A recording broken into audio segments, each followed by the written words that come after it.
ये सबसे बड़े बदमाश लोग जो यहाँ बैठे हुए हैं, जो स्टैन स्वामी को बंद करके कस्टडी में मार सकते हैं, वो आज प्रोबीर की 77 साल की उम्र में आज उनकी श्वास को वो एक सर्टिफिकेट दे रहे कि स्टेबल है, कुछ नहीं है।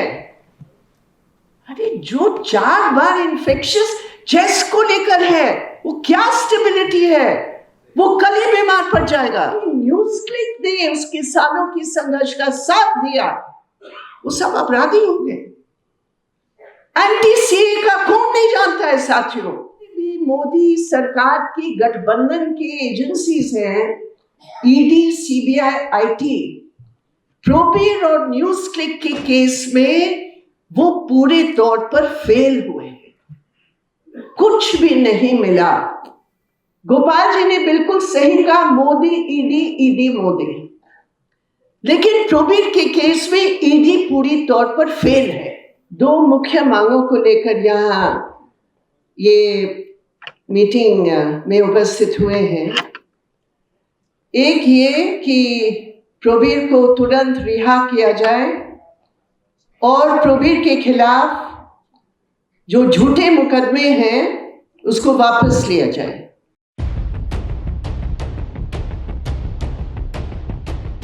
प्रिय साथियों, हम लोग आज 2 मुख्य मांगों को लेकर यहाँ ये मीटिंग में उपस्थित हुए हैं। एक ये कि प्रोबीर को तुरंत रिहा किया जाए और प्रोबीर के खिलाफ जो झूठे मुकदमे हैं उसको वापस लिया जाए। और दूसरा हमारा डिमांड ये है कि पिछले 2023 की दिसंबर महीने में जो न्यूज क्लिक के अकाउंट्स को फ्रीज कर लिया था और जिसके कारण न्यूज क्लिक के तमाम साथी, जो स्टाफ है, जो जर्नलिस्ट है, जो कर्मचारी हैं, उनकी कितने महीनों का वेतन भी नहीं दे पाए हैं और पूरा न्यूज क्लिक को बंद करना पड़ रहा है। इसलिए हमारी जो दूसरी डिमांड है वो ये है कि न्यूज क्लिक की जो अकाउंट्स है उसको तुरंत डीफ्रीज किया जाए।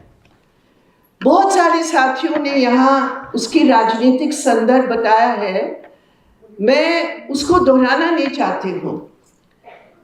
अरविंद केजरीवाल जी की रिहा के लिए, बाकी जो एंटी सीए प्रोटेस्ट में हैं उन सब की रिहा के लिए हमारी सबकी डिमांड है।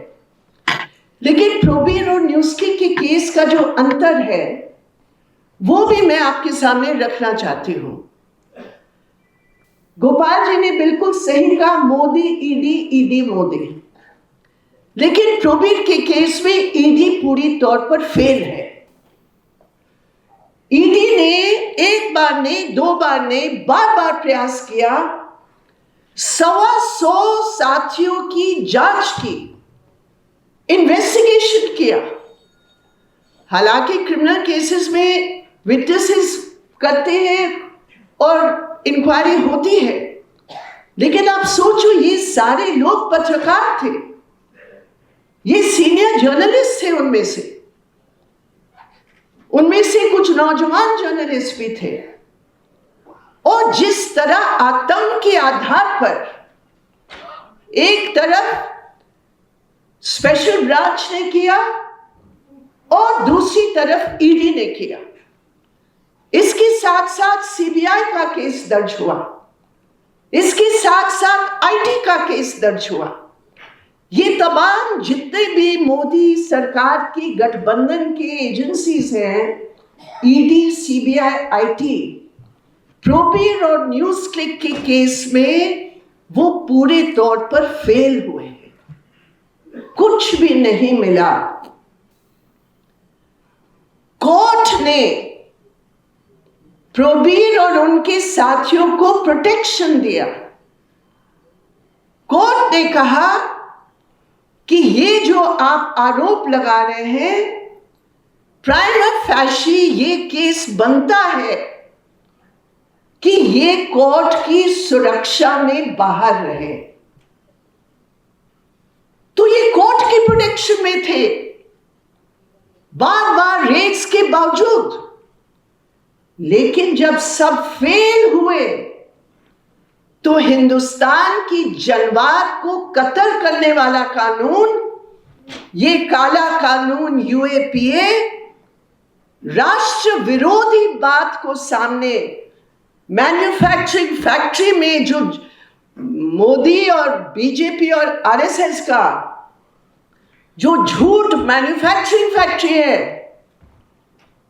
उसमें झूठ को त्याग करके इन्होंने राष्ट्र विरोधी शब्द को इस्तेमाल करके प्रोबीर को यूएपीए में इनको बंद किया। अब ये 8,500 पन्ने का चार्जशीट है। चार्जशीट अभी प्रकाशित नहीं हुआ, लेकिन ईडी के थ्रू और स्पेशल ब्रांच के थ्रू उसका लीकेज जरूर हो रहा है।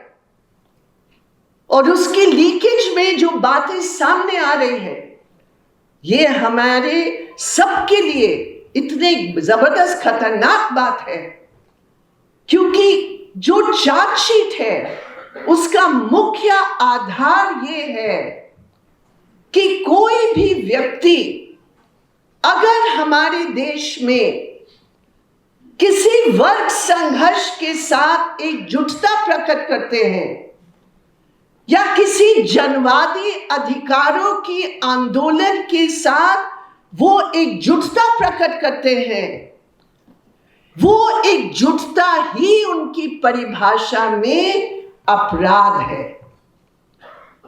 यानी कि ये सरकार ने हमारी वर्गीय एकजुटता, हमारी जनवाद को बचाने की एकजुटता, हमारे माइनॉरिटीज के अधिकारों की रक्षा के लिए एकजुटता, वो अपराधी के साथ, अपराध के साथ अपराधीकरण का दर्जा दे दिया है। द क्रिमिनलाइजेशन ऑफ सॉलिडेरिटी हमारे पास है क्या? जब किसानों का आंदोलन रहा, यहां बैठे हुए हैं, ये नोएडा के किसान हैं, आप जानते हैं ये नोएडा के किसान कितनी जबरदस्त लड़ाई लड़के संघर्ष के बाद ये बैठा है यहां। उनमें से एक रुपेश, कितने बार इसको धमकी देकर जेल भेजा, इसको भी देशद्रोही के कानून में बंद कर देता। लेकिन ये संघर्ष के आधार पर, ये किसानों की संघर्ष जो मोदी को झुकाया, और क्योंकि न्यूज क्लिक ने उस किसानों की संघर्ष का साथ दिया, वो सब अपराधी हो गए। एंटी सीए का कौन नहीं जानता है साथियों? हम लोगों के केस है आज तक तिवारी जी के नाम पर, मेरे नाम पर, वो जो हेट स्पीच करने वाले थे, गोपाल जी के अपने चुनावी क्षेत्र है, वो कितने बार वहां गए, हमें पता है, हम लोग वहां थे। हेट स्पीच, वो क्या नाम था उसका, कपिल शर्मा और वर्मा जो था, और वो कपिल जो था, ये जितने भी ये लोग थे, क्या क्या नहीं बोले, क्या नफरत नहीं फैलाया।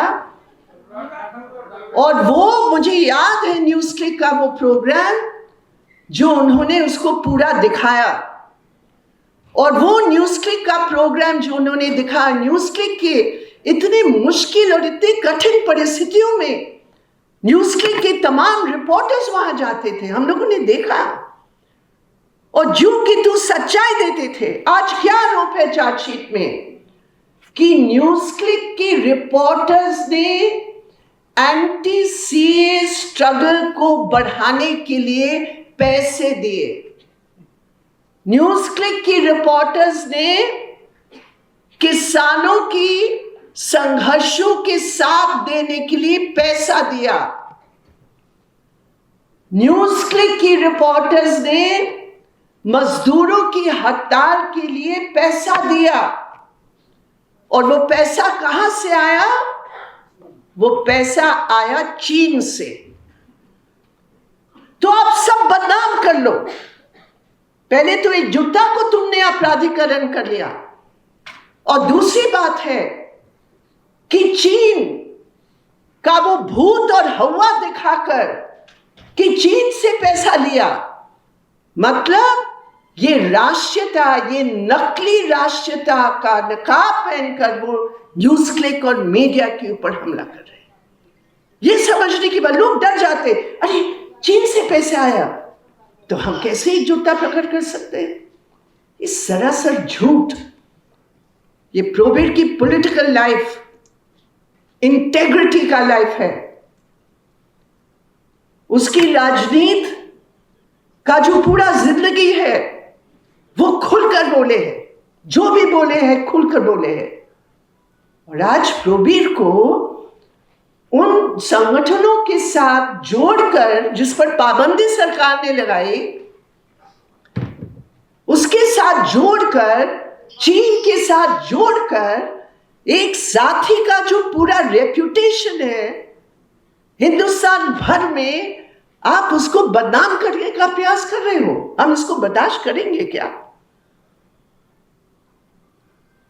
किसी को बदनाम कर लो, ये चीन से पैसा ले रहा है। और इतना झूठ है, वो ये यहां तक पहुंचे हैं कि चीन के जो 3 बड़े बड़े मल्टीनेशनल कंपनीज हैं, जो पूरी दुनिया में उनका ट्रेड है और फोन बिकता है, उन्होंने कहा कि प्रोबीर ने उन कंपनियों के लिए वकालत की। मतलब what is the logic of the chargesheet? ये चार्जशीट मैं आपको बता रही हूं, जो सबसे बड़ा कॉमेडी खेल होता है ना, इस कॉमेडी खेल का आधार बन सकता था, लेकिन सिर्फ इतनी दुख और हमें इतना गुस्सा आता है कि इस प्रकार की झूठ का भरा हुआ चार्जशीट के आधार पर हमारे साथियों को बंद कर रखा है। तो झूठी राष्ट्रवाद, एकजुटता की अपराधीकरण और पत्रकारों पर को आतंकित करना, और ये सब के पीछे एक वर्गीय सोच, जो गरीब की बात उठाए, जो मजदूर की बात उठाए, जो किसान की बात उठाए, उसको दबा। इसलिए साथियों, ये एक बड़ा संघर्ष। और मैं आपको बताऊं, मैं 2 बार गई हूं जेल में मिलने के लिए प्रोबीर से। उनका पार्टनर गीता यहां बैठी है, वो अभी 4 दिन पहले गई हैं। अभी प्रोबीर की जो स्वास्थ्य है वो बहुत सीरियस है। प्रोबीर अस्थमा का पेशेंट है। इस 6 महीने में 4 बार चेस्ट इन्फेक्शन हुआ, और उस चेस्ट इन्फेक्शन के कारण उनको 2 बार हॉस्पिटलाइज होना पड़ा। ये सबसे बड़े बदमाश लोग जो यहां बैठे हुए हैं, जो स्टैन स्वामी को बंद करके कस्टडी में मार सकते हैं, वो आज प्रोबीर की 77 साल की उम्र में आज उनकी स्वास्थ्य को वो एक सर्टिफिकेट दे रहे कि स्टेबल है, कुछ नहीं है। अरे जो 4 बार इन्फेक्शियस चेस्ट को लेकर है, वो क्या स्टेबिलिटी है? वो कल ही बीमार पड़ जाएगा। तो इसलिए ये बहुत अर्जेंट बात है साथियों, हमारी लड़ाई है। हम चुनाव में खड़े होकर इस सरकार के खिलाफ और इस बीजेपी आरएसएस के खिलाफ हम लोग सब सिपाही हैं उस लड़ाई में, और हम लोग लड़ रहे हैं और लड़ेंगे। लेकिन प्रोबीर की बात की एक जबरदस्त अर्जेंसी है। अर्जेंसी ये है, प्रोबीर का दिल और प्रोबीर का दिमाग इतना मजबूत है, मैं आपको क्या बताऊं, कि जब भी हम गए मिलने के लिए, उन्होंने कहा तुम मेरे फिक्र मत करो, तुम मुझे दुनिया की खबर दो, तुम मुझे अपने साथियों की खबर दो, और सब साथियों को मेरे तरफ से बताओ मैं ठीक हूं, तुम लड़ो, तुम जियो, तुम आगे बढ़ो। ये उनका मैसेज है।